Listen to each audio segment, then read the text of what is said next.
let's say 2nd century. But in it, they prepare your mind to be stretched wide open. Okay, it's called the Avatamsaka Sutra, or the Flower Ornament Scripture.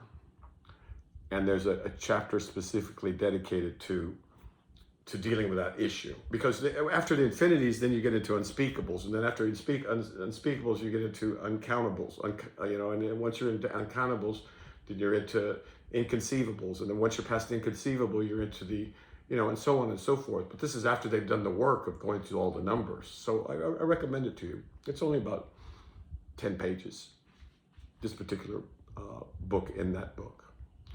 So humans say infinity, but they don't know what they mean, okay? They don't know what they mean. And if you watch a YouTube on infinities by mathematicians, so you have 1 and 2, right? And then 3 and 4 to infinity.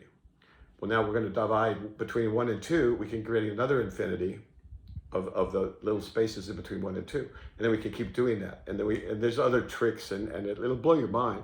And I recommend it because it opens the mind. So either do the math or read the sutra. I recommend the sutra, frankly. And then you'll see that the human brain is not, we can't do those things. But in these other states, moksha, or religious ecstasy, or illumination, depending on the tradition, or waking up, or satori, or kensho, all these different words for the same state. So it doesn't matter whether you're a Buddhist, doesn't matter whether you're a Christian, doesn't matter whether you're a Muslim or an Indian chief. When you reach that level of understanding, which isn't done with the brain, it's done with something else, another capacity, then it's very interesting to observe that everybody finds the same thing. No time. Again, words can't, but let's just say you don't know what love is until you've known this. It would be the way I would put it. I know there's a little much, I shouldn't say that, because I mean by that very specific capital L love, and you can't know what truth is. And it really doesn't matter how you get there. I mean, honestly, it doesn't matter how you get there. But the best way, the most powerful ways that I know of are encoded by the spiritual traditions. But some people just wake up spontaneously, like Ramana Maharshi. Well, no, Eckhart wasn't spontaneously. That guy had been studying philosophy. Which Eckhart? Meister Eckhart or Eckhart Tolle?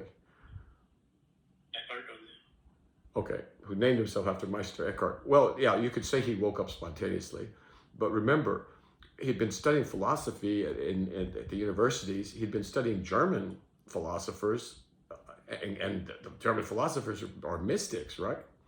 Hegel and then Nietzsche was kind of like he was certainly a spiritually oriented man, and he said some things that were very important. I think people have gotten enamored too much of a guy who basically moved into the basement with his mother or sister or something and couldn't function in the world. So there's a limit to trying to do this by yourself. Now, if you're Jesus, yeah, maybe you could do it, right, by yourself. Well, you're not doing it by yourself because you've got God, right? But the rest of us, man,